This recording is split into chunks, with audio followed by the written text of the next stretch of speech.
आइए भक्तों, आज सुनते हैं कृष्ण जन्माष्टमी संपूर्ण व्रत कथा। तो एक बार बोलिए प्रेम से श्री कृष्ण भगवान की जय। वासुदेव श्री कृष्ण की जय। देवकी माता की जय। राधे कृष्ण भगवान की जय। कथा के अनुसार इंद्र ने कहा, हे मुनियों, श्रेष्ठ सभी शास्त्रों के ज्ञाता, हे देव, व्रतों में उत्तम उस व्रत को बताइए जिस व्रत से मनुष्य को मुक्ति लाभ प्राप्त हो तथा उस व्रत से प्राणी को भोग व मोक्ष की प्राप्ति हो जाए। इंद्र की बात को सुनकर नारद जी ने कहा, त्रेता युग के अंत में और द्वापर युग के प्रारंभ में समय के इन आदि कर्म को करने वाला कंस नाम का एक अत्यंत पापी दैत्य हुआ करता था। उस दुष्ट व दुर्वाचारी कंस की देवकी नाम की एक सुंदर बहन थी। देवकी के गर्भ से उत्पन्न 8वां पुत्र कंस का वध करेगा। नारद जी की बातें सुनकर इंद्र ने कहा, उस दुर्वाचारी कंस की कथा का विस्तार पूर्वक वर्णन कीजिए। क्या यह संभव है कि देवकी के गर्भ से उत्पन्न 8वां पुत्र अपने मामा कंस की हत्या करेगा? इंद्र की संदेह भरी बातें को सुनकर नारद जी ने कहा, हे आदित्य पुत्र इंद्र, एक समय की बात है, उस दुष्ट कंस ने एक ज्योतिषी से पूछा, मेरी मृत्यु किस प्रकार और किसके द्वारा होगी? ज्योतिषी बोले, हे दानवों में श्रेष्ठ कंस वासुदेव की पत्नी देवकी, जो वाक्पदु है और आपकी बहन भी है, उसी के गर्भ से उत्पन्न उसका 8वां पुत्र, जो कि शत्रुओं को भी पराजित कर इस संसार में कृष्ण के नाम से विख्यात होगा, वही एक समय सूर्योदय काल में आपका वध करेगा। ज्योतिष की बातें को सुनकर कंस ने कहा, देवेश, अब आप यह बताइए कि देवकी का 8वां पुत्र किस मास में किस दिन मेरा वध करेगा? ज्योतिषी बोले, हे महाराज, माघ मास की शुक्ल पक्ष की तिथि को 16 कलाओं से पूर्ण श्री कृष्ण से आपका युद्ध होगा। उसी युद्ध में वे आपका वध करेंगे। इसीलिए हे महाराज, आप अपनी रक्षा यत्न पूर्वक करे। इतना बताने के पश्चात नारद जी ने इंद्र से कहा, ज्योतिषी द्वारा बताए गए एक समय पर ही कंस की मृत्यु कृष्ण के हाथ निसंदेह होगी। अब इंद्र ने कहा, हे मुनि, उस दुर्वाचारी कंस की कथा का वर्णन कीजिए और बताइए कि कृष्ण का जन्म कैसे होगा तथा कंस की मृत्यु कृष्ण द्वारा किस प्रकार होगी। इंद्र की बात को सुनकर नारद जी ने पुनः कहना प्रारंभ किया।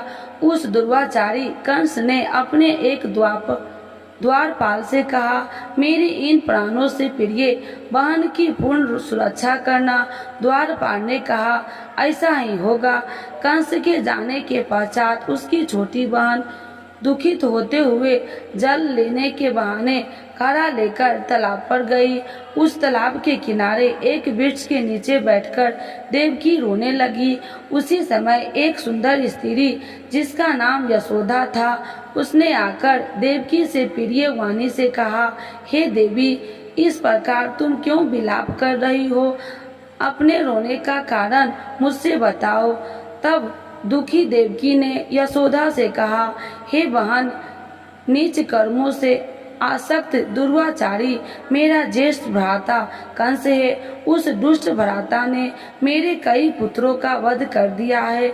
इस समय मेरे गर्भ में 8वां पुत्र है, वह इसका भी वध कर डालेगा, क्योंकि मेरे ज्येष्ठ भ्राता को यह भय है कि मेरे 8वें पुत्र से उसकी मृत्यु अवश्य होगी। देवकी की बातें सुनकर यशोदा ने कहा, हे बहन, विलाप मत करो, मैं भी गर्भवती हूँ।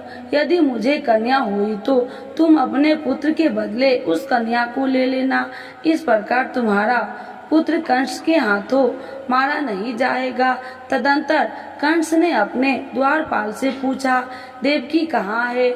इस समय वह दिखाई नहीं दे रही है। तब द्वारपाल ने कंस से नम्रता वाणी ने कहा, हे महाराज, आपकी बहन जल लेने तालाब पर गई हुई है। यह सुनते ही कंस क्रोधित से हो उठा और उसे द्वारपाल को उसी स्थान पर जाने को कहा जहां वह गई हुई है। द्वारपाल की दृष्टि तालाब के पास देवकी पर पड़ी। तब उसने कहा कि आप किस कारण से यहाँ आई है।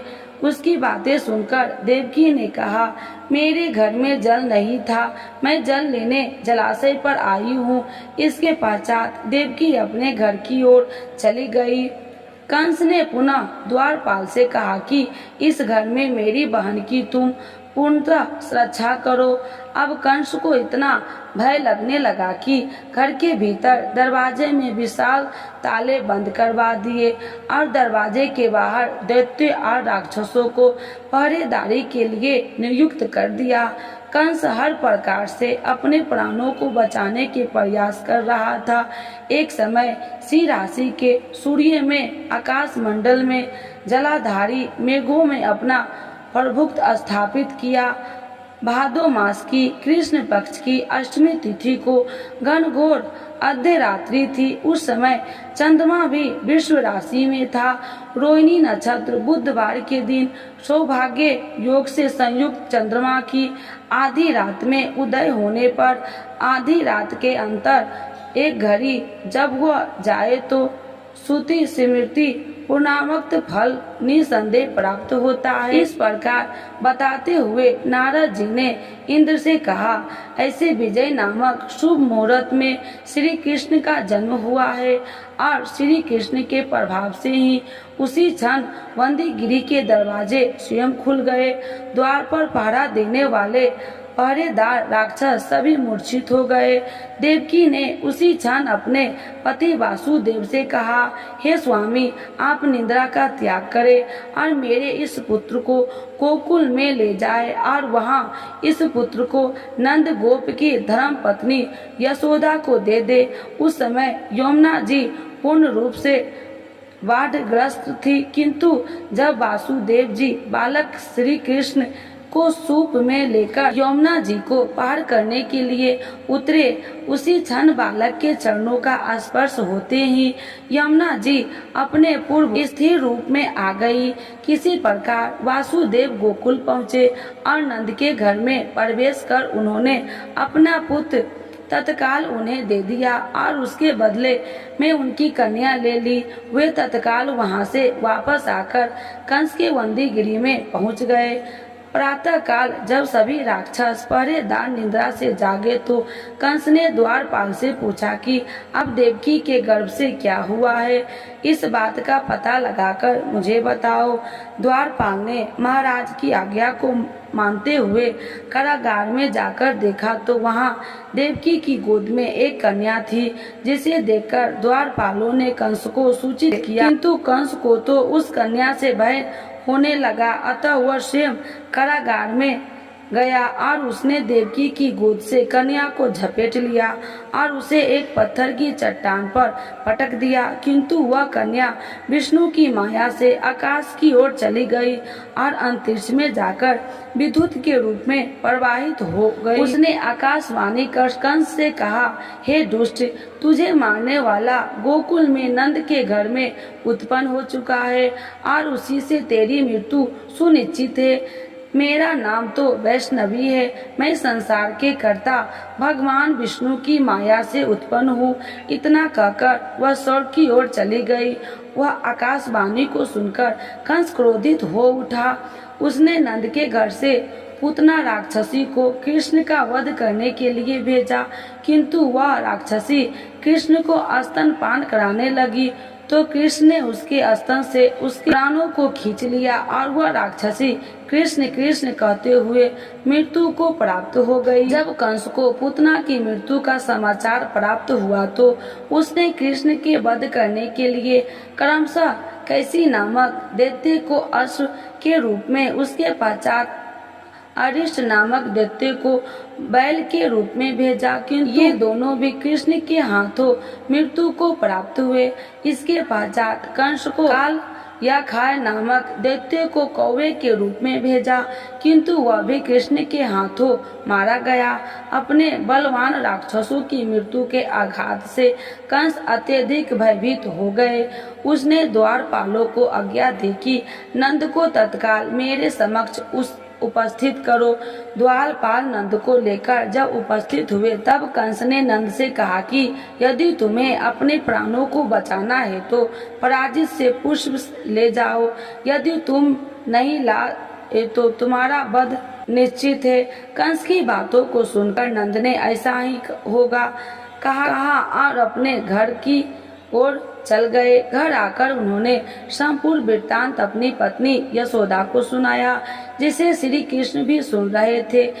एक दिन श्री कृष्ण अपने मित्रों के साथ यमुना नदी के किनारे गेंद खेल रहे थे और अचानक स्वयं ने ही गेंद को यमुना में फेंक दिया। यमुना के गेंद फेंकने का मुख्य उद्देश्य यही था कि वे किसी प्रकार के पराजित पुष्पों को ले आए। अतः वे कदम के वृक्ष पर चढ़कर यमुना में कूद पड़े। कृष्ण की यमुना में कूदने का समाचार श्रीधर नामक गोपाल ने यशोदा को सुनाया। यह सुनकर यशोदा भागती हुई यमुना नदी के किनारे आ पहुंची और उसने यमुना नदी की प्रार्थना करते हुए कहा, हे यमुना, यदि मैं बालक को देखूंगी तो भाद्रपद मास की रोहिणी युक्त अष्टमी का व्रत अभ्यास करूंगी, क्योंकि दया दान सज्जन प्राणी ब्राह्मण कुल में जन्म, रोहिणी युक्त अष्टमी, गंगा जल एकादशी, गाय श्रद्धा और रोहिणी व्रत ये सभी दुर्लभ है। हजारों अश्वमेघ यज्ञ, सहस्त्र राजसूत्र यज्ञ, दान तीर्थ और व्रत करने से जो फल प्राप्त होता है वह सब कृष्ण अष्टमी के व्रत करने से प्राप्त हो जाता है। यह बात नारद ऋषि ने इंद्र से कही।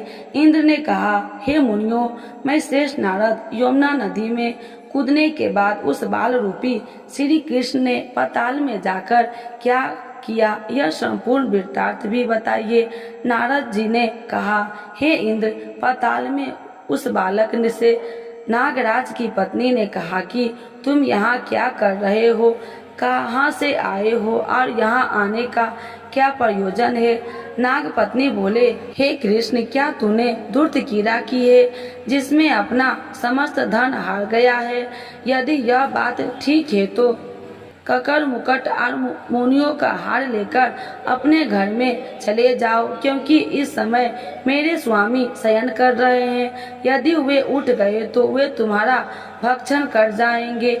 नाग पत्नी की बातें सुनकर कृष्ण ने कहा, हे कांते, मैं किस प्रयोजन से यहाँ आया हूँ वह वृत्तांत मैं तुम्हें बताता हूँ, समझ लो। मैं कालिये नाग से मस्तक को कंस के साथ धूर्त के हार चुका हूँ और यही लेने मैं आया हूँ। बालक श्री कृष्ण की बात को सुनकर नाग पत्नी अत्यंत क्रोधित हो उठी और अपने सोए हुए पति को उठाते हुए उसने कहा, हे स्वामी, आपके घर यह शत्रु आया है, अतः आपका इसका हनन कीजिए। अपनी स्वामिनी की बातें को सुनकर कालिया नाग इंद्रा अवस्था से जाग पड़ा और बालक श्री कृष्ण से युद्ध करने लगा। इस युद्ध में कृष्ण का मूर्छा आ गया। उसी मूर्छा को दूर करने के लिए उन्होंने गरुड़ का स्मरण किया। स्मरण होते ही गरुड़ वहां आ गए। श्री कृष्ण अब गरुड़ पर चढ़कर कालिया नाग से युद्ध करने लगे और उन्होंने कालिया नाग को युद्ध में पराजित कर दिया।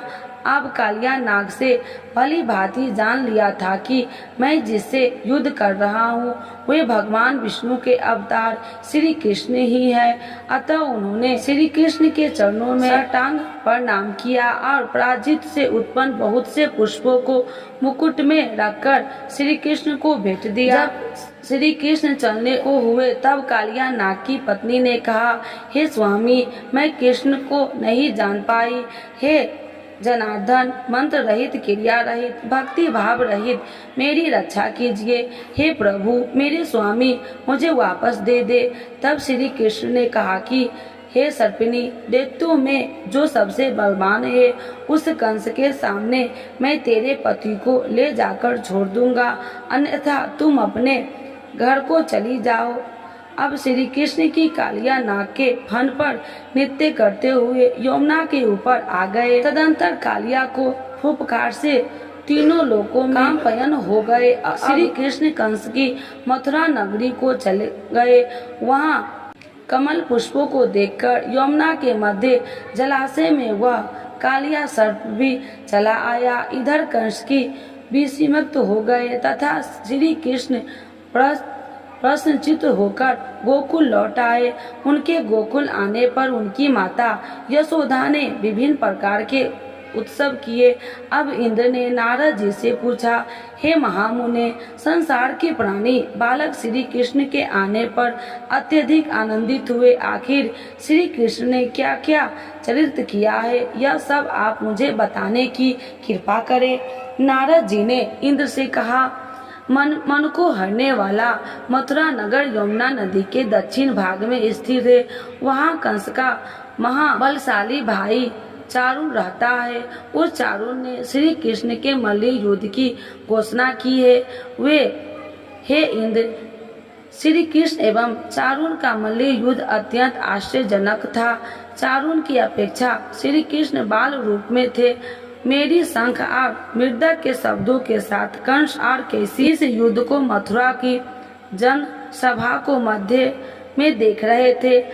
रंगशाला के आखिरे में चरुन, मिष्टिक, सल, तोसल आदि बड़े बड़े भयानक पहलवान दंगल में के लिए प्रस्तुत थे।